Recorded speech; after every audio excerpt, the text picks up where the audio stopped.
இந்த உலகத்தில் 3 விஷயங்கள் உள்ளன. முதலாவது தெரிந்தவைகள், இரண்டாவது தெரியாதவைகள், மூன்றாவது தெரிந்து கொள்ள முடியாதவைகள். தெரிந்தவை என்பது மனித மனம் அறிந்து கொண்டவை. தெரியாதவைகள் விரைவில் தெரிந்தவைகளாக ஆகிவிடும்.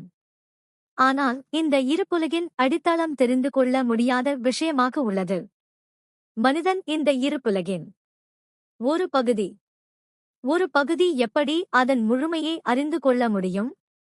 இருப்புலகின் ஒரு சிறிய படைப்பாக மனிதன் இருக்கிறான்.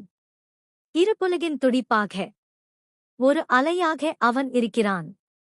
எப்படி இந்த துடிப்பு முழுமையை தெரிந்து கொள்ள முடியும்? நீங்கள் இந்த முழுமைக்கு, பிரபஞ்சத்திற்கு எல்லையே கணிக்க முடியாது. பிரபஞ்சம் இங்குதான் முடிகிறது என்று எவரும் சொல்ல முடியாது. உங்களால் அளவற்றதை, எல்லை இல்லாததை தெரிந்து கொள்ள முடியாது. இந்த மர்மம் எப்போதும் இருந்து கொண்டுதான் இருக்கும். தெரிந்து கொள்ளுபவர் தெரிந்து கொள்ள வேண்டியதிலிருந்து தனித்து விலகி இருக்க வேண்டும். அப்போதுதான் தெரிந்து கொள்வது சாத்தியமாகிறது.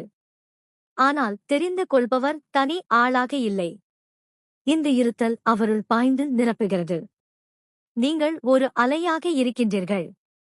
அலை நிற்கும்போது அது நிலையாகி விடுகிறது. ஐன்ஸ்டீன் கூறுகிறார், இந்த இருத்தலை முழுமையாக தெரிந்து கொள்வது இயலாத காரியம் என்பதை நான் உணர்கிறேன். ஆகவே இந்த இருத்தல் ஒரே மர்மமாக உள்ளது. ஓஷோ, ஞானத்திற்கு 7 படிகள்.